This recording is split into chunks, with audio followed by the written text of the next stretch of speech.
Hello everyone, today we'll be looking at a game played in 2003 in the European Championship played between famous female Grandmaster Anna Muzychuk who played Svetlana Petrenko that featured the Emory Tate variation of the Olympiad defense. This is where white develops the rook early to unusual square and can create some rather interesting games. Anna had the white pieces and Svetlana had black. So Anna began with e4, and black played the Olympiad with knight to f6. White pushed and the knight jumps to d5 followed by white playing c4 to attack the knight once more. Black retreats to b6 and white plays the chase variation with a4. If you've seen my previous videos you'll know white is now threatening a5 to trap the knight which will have no squares. For this reason black plays a5 to stop the advance, and this is where now I imagine Anna picked up her rook and moved it to a3 and shouted, "Emory Tate is the goat of chess, no cap." But more likely is she moved to a3 and her opponent fell out of her seat. Even though this variation has been played by Emory, it is rarely seen in competitive chess. It looks like a very dubious move, but it has its purpose. Black now played a new move we haven't seen with d6. Possibly the best move in the position. We now can't play Tate's typical e6 here because black can just recapture it with the bishop and there is no d4 to d5 to fork the knight and bishop. Instead Anna played the correct move and captured on d6, with black recapturing. White now plays d4 to gain the center and black continued with knight to c6. I've mentioned this variation in a previous video, but perhaps rook to e3 is the best move for white. After bishop e7, knight to f3, castles and b3 we have a very interesting position where white has super developed their rook. Imagine someone viewing your game and seeing this on the board. In the actual game Anna plays rook to g3, hitting the g7 pawn. Black develops normal with bishop f5. It looks like black wants to go for a quick knight to b4, so white plays knight to a3 to defend the c2 square. Black does indeed play knight to b4, which is a good square for the knight. White continues development with knight to f3. Black throws in a check on e7 with the queen and white develops their bishop to block.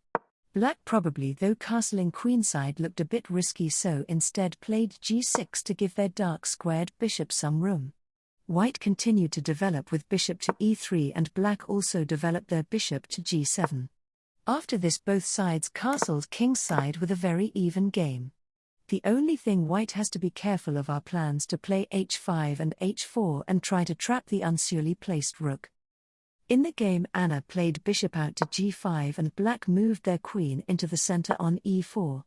Black certainly dominates the queen side, but luckily there are barely any pieces on that side of the board. White moves their rook to e1 which eyes up the queen. Black also moves their f-room to the e-file. White shores up her position with pawn to b3 and black kicks the bishop with h6. But white finds a very strong move here first. She plays bishop to f1 and intermezzo move, attack black's queen forcing it to move back to c6. After this white doesn't wish to exchange rook, so drops her bishop back to e3 to avoid the trade. Black wants to overpower white on the e-file, so plays rook to e4. However, now I think white has an advantage if they just play d5. Once the queen moves to d7 white can play bishop to d4 and exchange pieces with rook takes e1, queen takes e1 and after rook to e8, play queen to c3 and exchange further on d4 with bishop takes d4 and knight takes d4. This leaves white with a nice space advantage. The material is equal, but it's difficult for black to find a solid plan in this type of position. Instead of d5, Anna played queen to d2, which hits the h6 pawn. Black doubles rooks. White would be foolish to take on h6 now, as black can just take twice on e1 and overwhelm the queen. Instead, though, black offers the exchange with a tactic. Anna goes in for the tactic with pawn to c5, attacking the knight but also lining up the bishop to b5. Black has to go into tactic and gain 2 pawns for the exchange. Black plays pawn takes c5, white plays bishop to b5, the queen moves to e6 and white captures on e8. Capturing the bishop on e8 is okay for black, but they decided to play pawn takes d4 first. White technically has the option of which piece to give up. If bishop back to b5, black may become better with pawn takes e3, rook takes e3, rook takes e3, queen takes e3, knight to d5 and a trade of queens on e6. We get to an endgame which is quite even, but white's rook is a bit misplaced. Back in the game, white actually took on d4 with the bishop, and there was an exchange on e1 with rook takes e1, queen takes e1, queen takes e1, knight takes e1 and bishop takes on d4. Again, similar to the previous variation, this position is very equal but also unbalanced. It could go either way. Anna moves her bishop back to b5.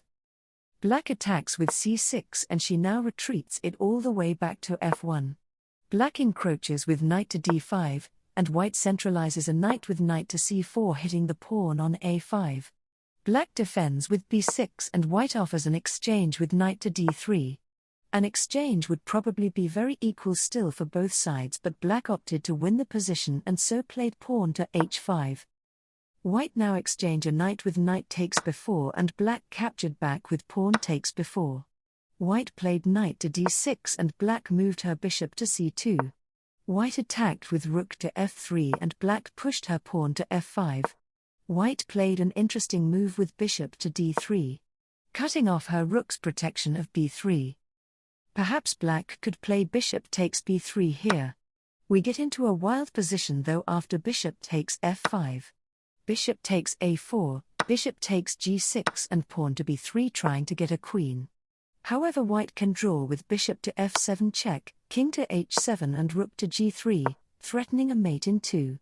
Black has to play bishop g7 and after this white can attack with knight to f5. However, if black continues to push with b2 there is no mate and the best for white is rook takes g7, king h8 and rook to g8 followed by a rook and king perpetual check. Going back to the game after bishop d3, black played bishop to d1. Hitting the rook. The rook moves to g3 to attack g6 and the king moves up to defend. White continues with bishop c4, and the knight moves to f4.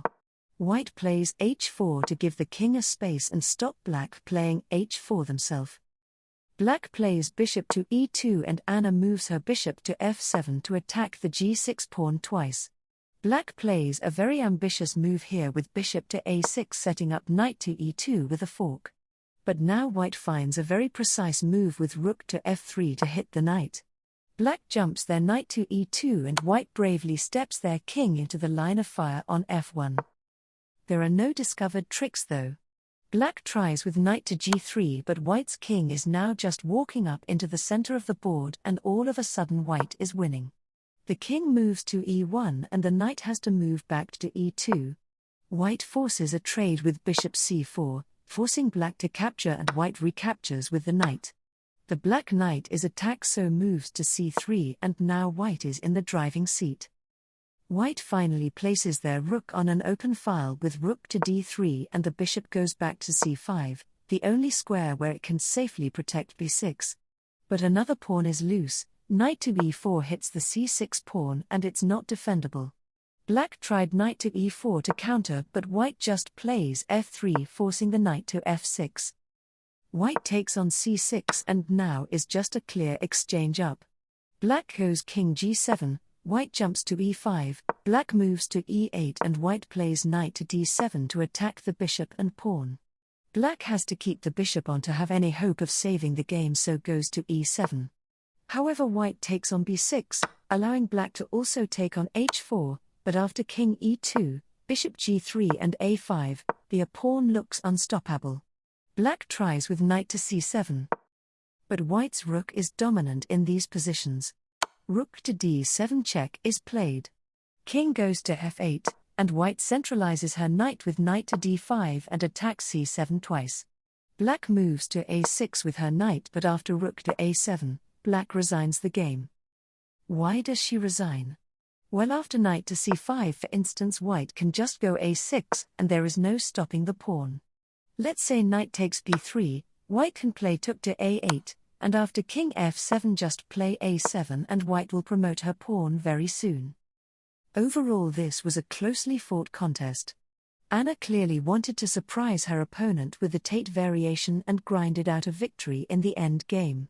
It sometimes is good to play out of theory to gain an equal footing in a game, as Anna did here. Again, thanks to everyone who got this far in the video. Please like, comment and subscribe to the channel to help it out and push it up that YouTube algorithm. I hope you enjoyed my analysis. See you next time.